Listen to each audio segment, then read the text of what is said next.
Hello, everyone. This is Ron Bush with Ron Bush Consulting, and you are listening to or watching the Information Playground. We're coming to you in a variety of ways. We can be coming to you on YouTube under the Information Playground or your favorite podcast platform, again, under the Information Playground, where I hope if you're in Northwest Indiana, especially if you're in Valparaiso, I hope you're catching us on air. We're on WVLP, that's 103.1 FM, or WVLP.org. You can catch us there Monday mornings from 8 to 9 a.m. or Friday afternoons from 1 to 2 p.m. They're a great radio station. I hope you check out their website, WVLP.org. If you'd like to underwrite the Information Playground or any of the other fine programs on WVLP, please check out the website. They're a great community radio station. They do a lot in the community, and you can be a part of that. So that said, my guest today is John Lohrentz. Welcome, John. John's a good friend. He's with us fairly often, so regular listeners will recognize him. He's with the Munster Police Department. John, tell the folks a little bit about yourself, if you would. Sure. My name is John Lohrentz. I am Munster Police Department's digital forensics analyst and intelligence analyst. Basically, for the last couple months, though, it's all been about COVID, so I'm basically doing reports on Illinois and Indiana COVID percentages, deaths, information on laws and executive orders for the states and everything like that, so that our residents and people in the town, members of NISA, people like Ron and other people out there, to keep them up abreast on the latest and everything that's going on. I really appreciate your daily reports too. They're excellent. Remind folks what NISA is. So NISA stands for Northwest Indiana Information Sharing and Security Alliance. It was started back in 2008 by my Chief Shekel. Hello, Chief. It was because of the flood of 2008 that really opened up eyes with infrastructure issues throughout Northwest Indiana. And so those organizations came together to form NISA to prevent other people from having disasters. I want to say back in I don't know if it was 2019, 2018, Northwest Indiana had another flood. There were a bunch of farmers whose properties flooded. We ended up moving farm animals to different farms, just to keep them, protected in the elements, keep them food and shelter, everything like that. While the properties basically, drained off. Mm-hmm. Besides that, we've done other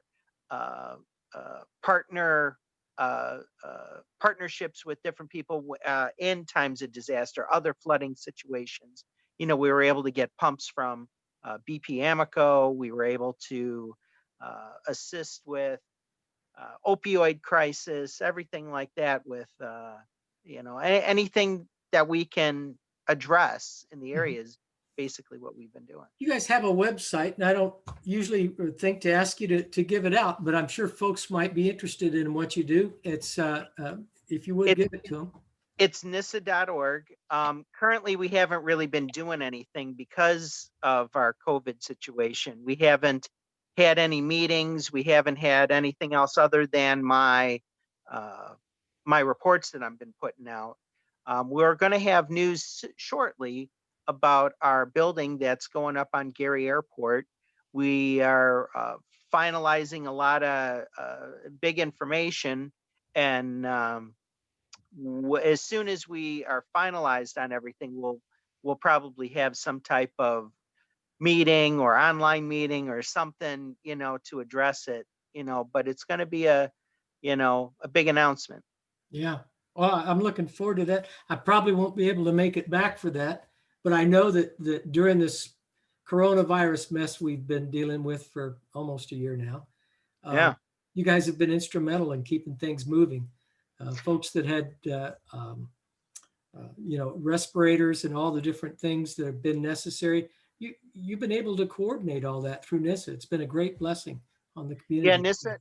NISA had a building basically on Gary Airport for a couple months where we were helping deliver PPEs to hospitals, to senior care facilities, even police departments. We had people donate hand sanitizers, all kinds of stuff. Even, we're still getting checks, to continue purchasing them. We received a couple of grants in order to also help food shelter in Northwest Indiana over there. And I don't know if that's Gary or if that's, it's right on the border of Maryville and Gary. Um, we basically ended up putting in an office there. We moved an office from Maryville, right next to the food bank over there. So we've been doing a lot of that work through Gary McKay and the community hospital. He's basically been lifting the heavy load for us. There's all kind of, props to him. And then, and he's now directing all the vaccine shots for everybody. I got my vaccine, or I got my first vaccine now about a week ago, and waiting to Great. get my second one. The second one's what, 21 days? I can't remember when the second one's supposed to happen. My understanding is it depends which one you get. If it's Pfizer, it's 28 days. If it's the Moderna, it's 21, or maybe it's vice versa. Because I got mine on the 30th, and now I'm getting it on the 27th. So Moderna must be 28 days and Yeah. Pfizer must be 21. Well, sir, all that said, let's get into it. We can't start a program this soon after the Solarwinds debacle without starting there, I suppose. So Solarwinds, let's bring folks up to speed on. Solarwinds is a corporation that provides computing services. It provides cybersecurity services. They have a CSOC. They have just a whole host of services and products that they provide third-party people like me, consultants, MSPs, managed service providers, just everybody. And then they also they have some larger accounts. So on the MSP side, the managed service provider side, that would be your IT company, local IT guys. They would have a contract with SolarWinds. Chances are, unless you're a Fortune 500 company or a Fortune 750 company, probably you're not going to be utilizing the level of SolarWind product, but you need to check this out. Orion is the product that had the problem or had the breach. The guy lower down on the totem pole, I guess, is the point I'm making, is to the best of my knowledge, most of them aren't going to have a problem, or at least as far as we know right now. Or the Orion product was an automatic updating product. And so where you get into trouble with updates, I mean, when it's just you got a small shop, maybe you got a server, maybe you got 5 or 10 computers, you can do your own updates, or you pay somebody like me that uses a company. SolarWinds does it. I don't use SolarWinds, but SolarWinds does it. They're just automatic updating. Many of them use services that whitelist and blacklist the updates, so that if there's a bad, it's kind of like it's kind of like vaccines. If you've got a problem, somebody has a bad reaction to a vaccine, you stop things, and now you hold off and you see how prevalent is this going to be. Well, it's the same idea with updates. And so companies on the lower level are going to use something like that. When you get up into the big guys and you've got thousands of servers and tens of thousands of computers, Now applying updates is a lot more complicated. And so you use something like Orion to do those updates for you. You get into trouble when you don't have everything locked down. And it becomes, I don't want to minimize the problem here, a Fortune 500 company, which I've read 482 of them were messed up by this breach, as well as I think most of the federal government. And I've only read a handful of agencies, but honestly, we all know how the federal government works. They buy in economies of scale and they do things pretty much the same. So my guess is it's a lot more than just a handful of agencies. It's probably pretty widespread on the federal side. So what the main breach was, there's more to it than this. Microsoft got hit. There's a whole bunch of far-reaching things, but it's basically they got a malware, malicious software inserted into the updating system, which then got updated to all these different organizations. I'm simplifying that, but in a nutshell, that's basically what happened. And I think it happened from reading different articles that their software that they used to do this updating, it was kind of like an open source software, which allowed people to see, I mean, or basically see how their software worked. I think that's how the ease of this occurred. If it was more proprietary and maybe they didn't have it out there, maybe that wouldn't have happened, but maybe it still would have. Well, I'll tell you something else that I read that is really disappointing to me because I thought more highly of SolarWinds than this. The password into Orion was SolarWinds 123. I mean, really, from a guy that preaches strong and long passwords every day, it seems like all day long some days. I can't tell you how disappointed I am in SolarWinds by not having a stronger password, but that's what I've read. And I don't know that for a fact. You'd like to think better.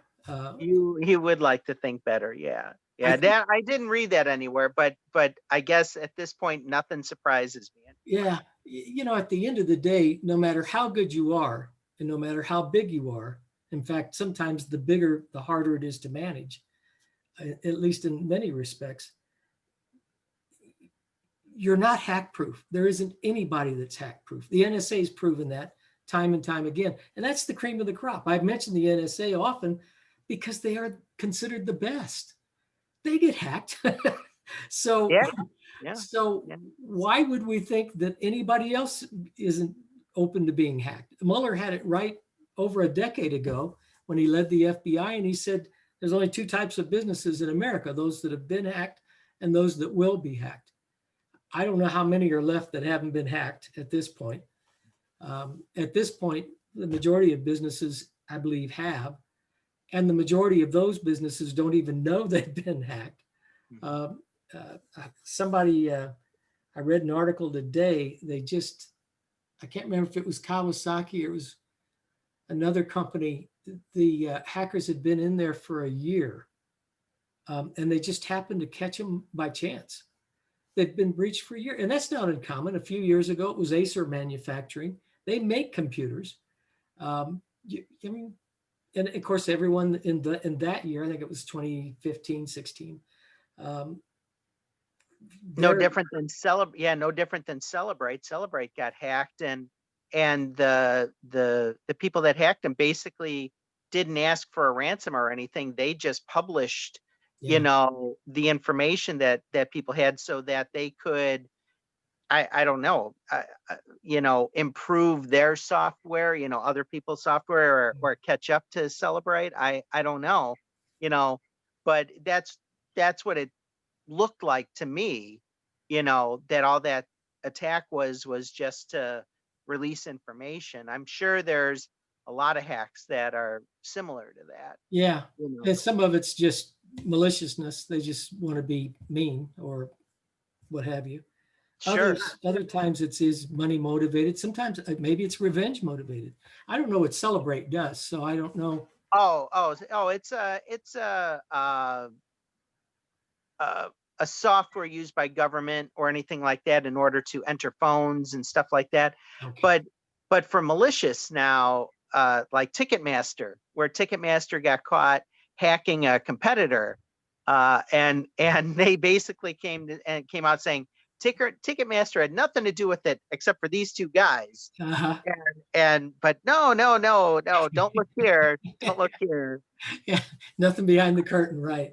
Yeah, yeah. I'm sure they knew nothing about it. Right. But yeah, I think that that's going to be a coming trend. You know, I know we did when we made our predictions for 2021 and so forth.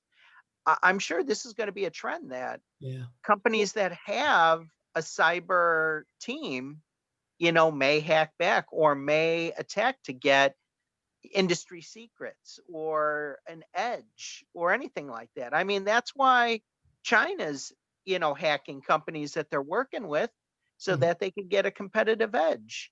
I'm sure that this supply chain, you know, was no coincidence, No. you know, on how the attack came this way in order to get their software, get further information on other networks and information from those networks. It's, you know, pretty The- ingenious. yeah. The more I read, there's a couple of books I've read recently. Sandworm by Andy Greenberg talks about Russian hacking, and actually the group is called Sandworm. They're an APT group. Advanced Persistent Threat is APT. Um, they're out of Russia. Russia's KGB, which most people are familiar with that term, is no longer called the KGB. It's the GRU. And you've got Fancy Bear is usually gets a lot of press. Fancy Bear is a Russian hacking group that's come after America time and time again. And so has Sandworm. And there's half a dozen different names for both of these groups. They're just nation state sponsored hacking groups that they probably go after other countries, but America's the land of promise, I guess, to a lot of us and other countries as well. China is in a book titled The 100-Year Marathon by Michael Pillsbury. He's a guy that has studied China since his college days. He was one of the as a young guy out of college, he was one of the advisors to Nixon back in the late 60s when Nixon and Kissinger opened China, is the term they always use. He was one of the advisors on that, and he studied him all his life. And he basically says they're out to replace us as the superpower, the world superpower, and they're doing that in a number of ways. One of them is stealing our secrets as well as our intellectual property. So that said, what In can a similar article, they said that they always thought at this rate on how quickly China's growing that they would surpass us yeah as number one world power. Now, because of this, I think they're saying it's going on, you know, 50 times faster, that it's going to be like in the next 5 years if something on our side doesn't change. Yeah, in that book, they had scheduled or they'd estimated the time when they would do that. They're projecting, doing business projections basically on when they'll surpass us. 2049 was the year. They actually, when the 2008, when 2007, 2008, when the Great Recession hit, they actually thought they were going to be within the next year or two, and then we kind of bounced back from that. We came back from it. And now you're right. They're saying the next 5 to 10 years. Latest reports I've read, they're already ahead of us on 5G, and you know, with that, 5G isn't everything, but it enables a lot more of commerce, a lot more business. It allows for processing to happen countrywide if you've got it countrywide. So it flying cars, driverless cars, stuff that we grew up watching on the Jetsons. Well, it all becomes possible now because your car, your vehicle, whether it's flying or it's on the ground, it's in constant communication now with the internet thanks to 5G. If you've got it spread out across the country. Now they only have it in select cities, and we only have it in select cities, but they're way ahead of us from the reports I read, the Cipher Brief and a few other government type newsletters that I get, talk about us really being behind. The other problem is Huawei. Most of China's Huawei is a telecommunications manufacturing, and they have pretty much the market on 5G equipment. And so so that's the problem with that is it depends on who you read. Some people say they've proven that they're spying on us through that, and other people Yeah. say it's conjecture. You know, I've seen several articles basically saying that besides the Huawei phones, that other equipment that was coming from there, that they're using, any type of spying or any type of subterfuge yeah, uh, from their equipment, on whatever they could gain, and I'm sure it's between hardware, software, everything like that. It's probably a concern. Anything with a microphone, anything with a camera, no different than Samsung, and hmm, anything that has an Alexi or Bigsby, if it's Android, that's or right. Yeah, you know um, everything's at some points listening to us. If you're agreeing to all this type of uh, architecture and advancement, you know and you're a pro Amazon person, everything's in every room's probably listening to you. you know, I think I just heard Alexi and Bixby laughing at each other or laughing at what we were talking about. Yeah. Anyway, so let's, I don't want to get bogged down here, but I find it fascinating that we find ourselves here and that we're just starting to recognize, gee, there may be a problem with all of this. All our devices listening to us, all of them, 90% or depending again who you read, 90 to 95% of all electronics are manufactured in China. Mhm. Um, Bloomberg this time last year came out with an article that they got a lot of grief over, and I never saw it go anywhere. But they claimed to have proof that China had inserted a chip into everything, and in fact they reported that uh, Apple and I can't remember if I think it was Google had canceled hundreds of or thousands of servers um, orders because they had discovered it. And both those companies, if it was Google and Apple, I think it was, both of them denied it. But I remember Bloomberg coming back and saying, we stand behind our sources. So never saw it go anywhere. The mainstream press never picked it up. It's like so many things. Sometimes I think the reporters either can't figure out the story or they're, for some other reason, motivated not to publish all this stuff. Yeah. So you mentioned Bixby and phone apps on the Android. One of the articles that we were talking about offline before we started was talking about that. Mhm. Um, you want to take us there? Well, I think part of the issue, as far as privacy comes, Mhm. um, if we're I don't know if it's the fact that we're naive, or we don't think about consequences of the technology that we want. Mhm. Like, everybody wants a smart home. Everybody apparently, if you're an Amazon Prime person, I mean, even being a Sirius XM radio person, they give you a hockey puck, so you could listen to it anywhere, Yeah. so you're not just in your car. But it is, a Alexa, a Bigsby, depending on, what technology you use, you can talk to it. You can, it's somebody's collecting some kind of information, Yeah.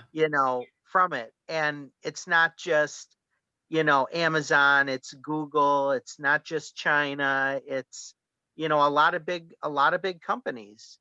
And and either you're go along with it or not. I mean, I'm a big Samsung guy, I'll admit it. And I had to deactivate my camera and microphone from my TV because they were, monitoring people playing video games, watching movies, stuff like that.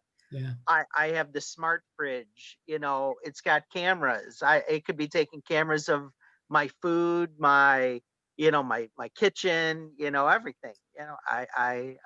Well, it's recording your conversations in the kitchen or wherever it can pick them up. Oh, And I'm sure. with I'm the sure, camera, yeah. yeah, with the You know, camera, it's recording whatever you guys do in the kitchen. So, and it's got a radio into it, so I just have it put on, WBBM so I could get the weather, and there it goes. It's on. I don't have to click anything. yeah. So something's listening to me. I've mentioned that I had Wise cameras. Since the last time we've had a show, I ended up getting a Wise thermostat. So now I have a smartphone thermostat.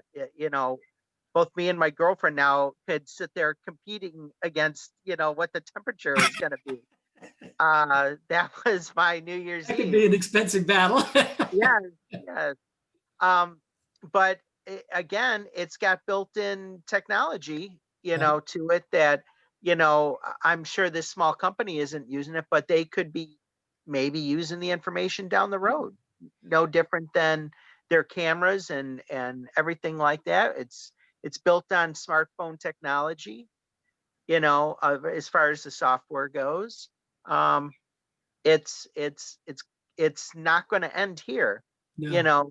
know, with all the new technology going into automobiles where your phone's connected to everything, that's probably one of the ways that cars are going to be hacked.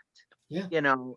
There's, you There's all know, kinds of precedent for hacking cars, starting with Jeeps, but after that, they've hacked all the rest of them. And that was when you had drivers, um, yeah, because we just have all the stuff available. It amazes me, and you just made the point. Do we not figure that are we just so naive to think that something bad can't happen to us? Is that the American dilemma, maybe? Because I, I talk to small businesses and it's always, oh, I'm too small.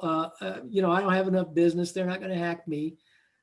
If I talk to just about anyone, that we have all this stuff, nobody thinks about, well, could that company use it for malicious purposes, or could they get hacked? And the people that hack are criminals. You can't expect them to be nice with the data they steal. Um, could they do something bad with it? Um, well, last time we were talking about a device that you could buy again from China. uh-huh. Um, that you can roll back your odometer with this. You can do all kinds of stuff, especially if you're eventually trying to sell the car. You know, um, it's why not? Why not get it to improve your car? There's a lot of hidden things that are locked off on cars and software that these different types of devices open up. You could unlock lights, you could change, I could change the lights on my car, like how they turn on, from how the cameras work. And I have cameras that go all the way around the car. There's a lot of things that it could do depending, and obviously it's not the same on every car, from the way that the software manufacturer works. But if you have, again, a Dodge, a Jeep, or everything like that, there's more things you could unlock with that, including the doors and programming keys and everything like that. I think that as more of this technology grows, that our cars are going to be very vulnerable if we don't come up with a security for something like this. Um, and I think that's one reason why we should be, learning how to hack cars to come up with a security behind it, how to prevent it. if everything in it, let's say that along with this chip that's in all of our stuff, it allows them to do things as you've just expressed. What if it's just a kill switch? You know, if you're on the freeway doing 70 miles an hour and your car shuts off, you're probably not going to be in a lot of self-control there. What happens if, you know, the utility, the electrical grid, you know, they buy computers the same place we do. They're all made in China. You know, if that's a kill switch on those, and the electricity stops, what do? We don't have to worry about Siri and Bigsby or Bugsby, whatever his name is, Yeah. listening to us after this. What we have to worry about is how do we eat? Because without electricity, there's very little we can do. If they mess with the GPS, and that's already happened. You know, most of this stuff that we're seeing today, and I used to recommend it all the time. In fact, I still do. Future Crimes by Mark Goodman from 2014, New York Times bestseller. The guy wasn't prescient. He just could see all that they could do 6 years ago, going on 7 now, and realized that, gee, it doesn't take a metal giant to figure out this can be used for bad. And since the guys doing the hacking are criminals, again, you can't expect them to be nice about it. They're going to use it for bad. I gotta take a quick break. First off, I want to remind folks you're listening to the Information Playground. We're not always, in fact, I'm getting depressed about it, so we're going to have to talk about something else. But the Information Playground, we're coming to you from WVLP, that's 103.1 FM. If you're in Valparaiso, if you're streaming us on WVLP, that's WVLP.org. And I encourage you, please check out their website. It's a great organization, and they could use your help. I think you'd feel better for doing it. You can catch us on the radio station on Mondays from 8 to 9 and from Fridays from 1 to 2. You can catch us on just about any podcast platform on demand or YouTube on demand under the Information Playground. I'm Ron Bush. I own Ron Bush Consulting, and we're a cybersecurity company. If you're interested if you're a business and interested in looking at additional cybersecurity or looking at what you have now, contact me, Ron at ronbushconsulting.com. John, you're with Munster P.D. If folks have questions about what we're talking about, want to follow up with you, how can they get in touch with you? Sure, you could email me at jlohrentz@munster.org. Feel free to send me any kind of questions. Great. I have a couple of questions on the meaning of life and things that would take us out. Anyway, so I had a couple of articles before we started here. I'm going to bring. Well, actually, I was, given what we were just talking about on China, I couldn't go without mentioning that in today's, this is from Black Hat Ethical Hacking. They've got an article on there today saying over 200 million records of Chinese citizens for sale on the dark web.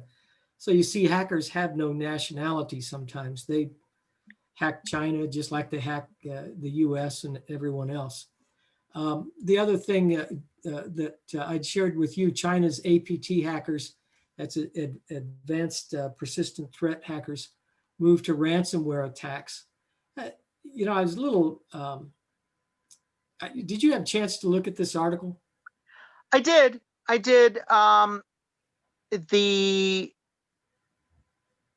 think the point of everything that was coming across on that article was, and it's more of a trend between all the different cloud services you have.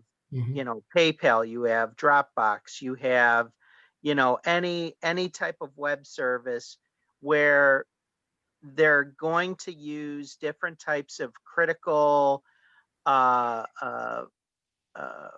flaws in hardware, software, just like Solarwinds, just like everything like that, on getting credentials. One of the articles, it was talking about PayPal, that there's a new phishing scam that you can get credentials and steal while the people are trying to log into it. They're stealing their account, because they basically have a a website that they get directed to or misdirected, if you may. They try logging in and then they start saying, okay, well, just to confirm it's you, give us your last 4 digits of your social or your account number, something like that.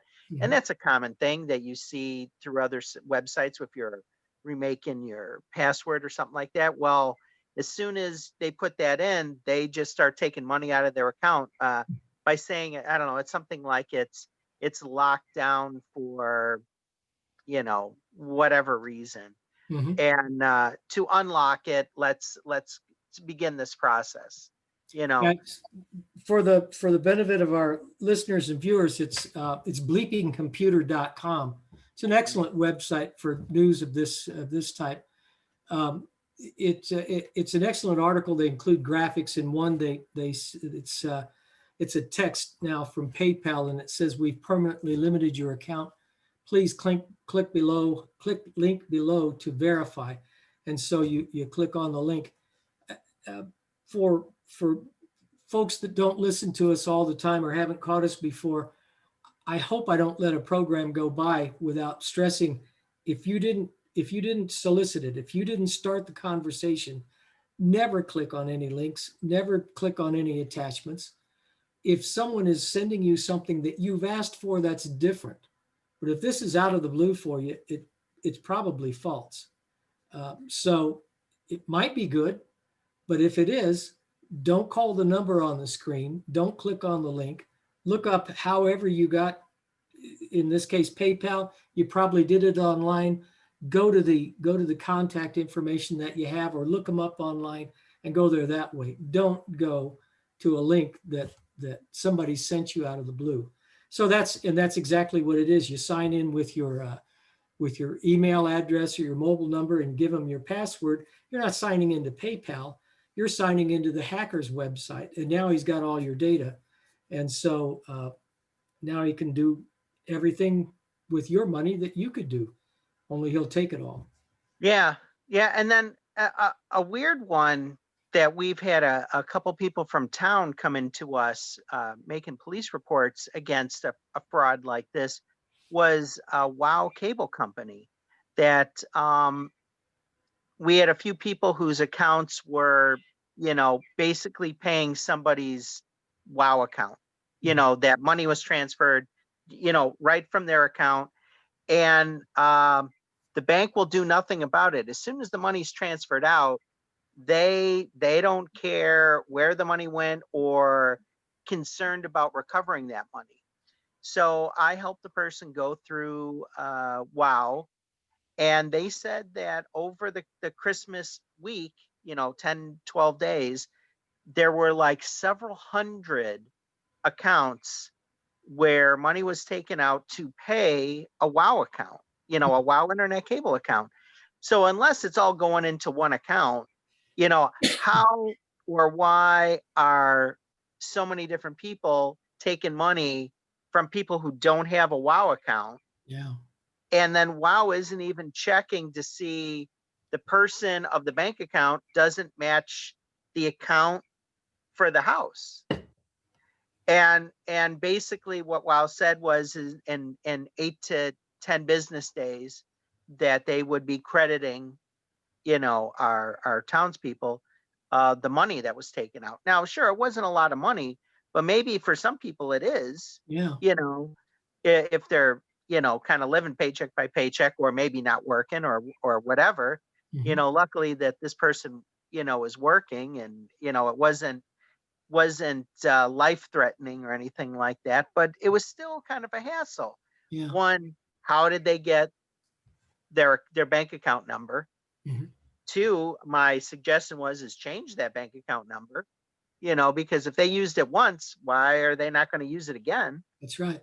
You know, and three, luckily this person had on their account that any type of transaction that occurs, they're notified. So instantly, as that money was transferred, they instantly knew. They knew right when, then, and there. Not everybody has that.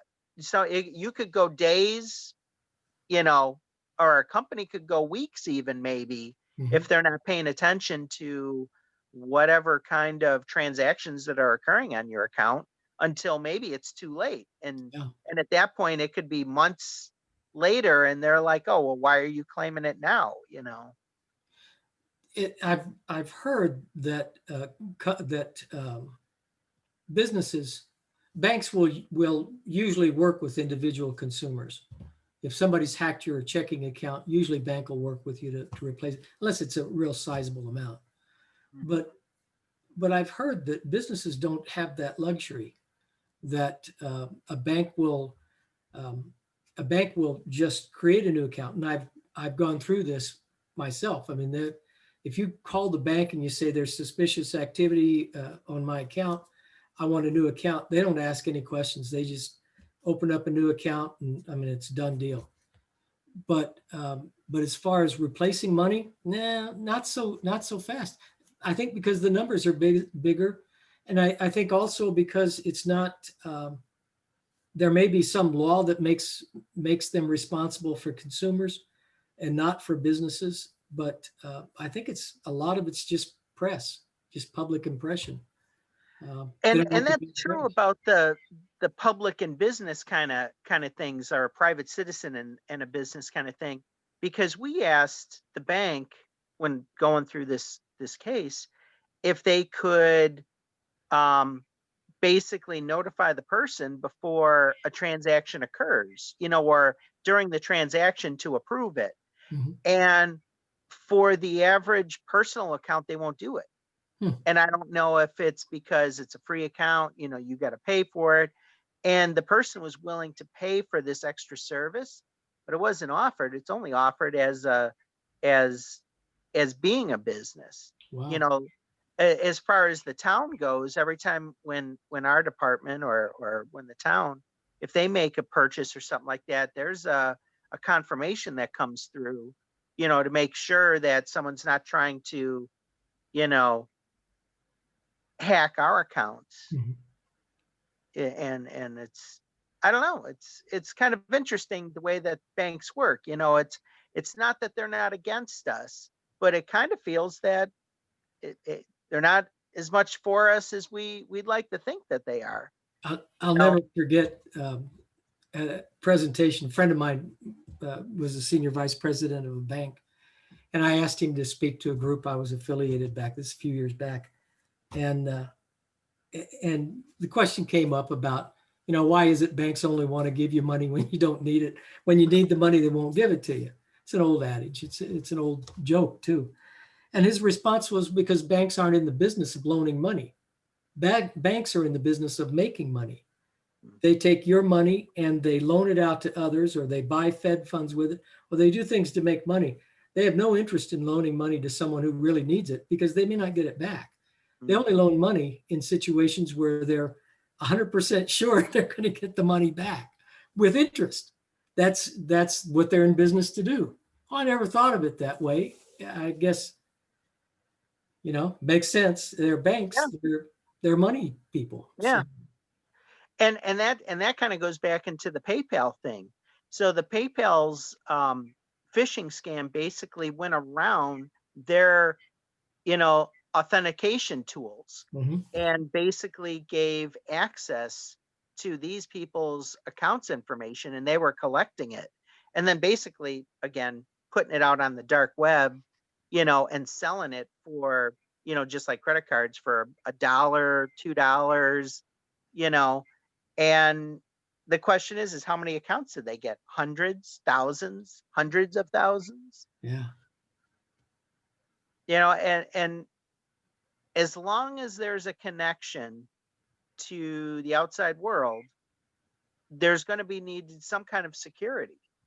In the same article, they were saying that card readers are coming back, because more people are looking at different types of ATMs and stuff like that. And now that they have Bitcoin ATMs, look at Bitcoin. I think the last time we talked, it went up, you know, $10,000. I Yeah. think it, I think it was 33,000 today or something like that. Is Even that though right?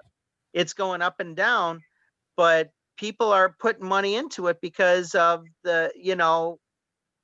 if people aren't aren't confident with their whatever type of currency, whether it be, American, whether it be European, whether it being, whatever, Russian, China, Yeah, any economy. Um, Bitcoin's an opportunity to fill in sure. that need, that gap. And if um, what was what did I see today that was completely surprising? Square. So the Square devices can now purchase Bitcoin. I saw that too. Yeah, And that just tells me that they're all in on people using Bitcoin. yeah, Because if your money is going up in value compared to the American dollar that may be going down in value, people are putting their money into it now. Is it going to be just like last time? It's going to hit so high and then people are going to pull out. I'm sure, at some point people are going to try to make money on it. And so many people asked me about taxing on it and stuff like that. And I'm like, that's a whole nother ball game. That's yeah, not me, yeah, you know. You know, but it's going to be interesting. It's going to be an interesting year on the the rejuvenation of cryptocurrency. yeah. A lot of online companies take it. McDonald's, my understanding, takes it. If you're willing to pay McDonald's for a 6-piece McNugget with Bitcoin, I mean, sure, that's up to you. Um, but Egghead or Newegg, there's a lot of companies, there are a lot of computer companies out there that use it. There's a lot of companies that sell bit mining, you know, machines through PayPal and stuff like that. Right. It might not have been worthwhile when Bitcoin was 3 and 4 grand, not just, a year and a half ago, but now at 33 grand, Yeah, maybe if it hit 50, I one, didn't know it one was up coin, that high. Yeah, oh yeah, one coin could buy a car. yeah. Now here's the flip side of that. If they ask you if they've installed ransomware on your system on your network, and they want two bitcoins, that doesn't sound like a lot. That's if at 33 grand, that's $66,000. Most Correct. of us, that puts a dent in birthdays and Christmases, or at Yeah. least evening meals. So What we've seen is the person that was being the victim of the ransomware would be asked to send a specific dollar amount. So, um, let's say, a grocery store said that they needed to pay 10 grand. mhm, Well, 10 grand in Bitcoin could be a percentage, yeah, because, yeah, for those maybe that don't know, you say if you wanted $10 in Bitcoin, that might be 0.0000385. yeah, I don't know what it is, but it could be something like that, and that's how much that they would be paying. I know years ago it was amount of Bitcoins, yeah, and sometimes it was like 50 Bitcoin, yeah, you know, and now I think they make it reasonable that they pay the ransom. They don't want to outprice themselves. yeah. Well, it So depends. It depends too. Are you it's talking to Atlanta? Are you talking to Baltimore, or are you talking to a mom and pop restaurant down the street? yeah.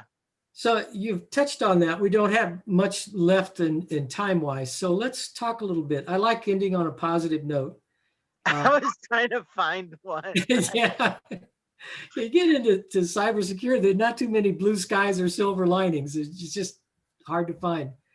But I'd like to talk about positive things that we see coming for 2021.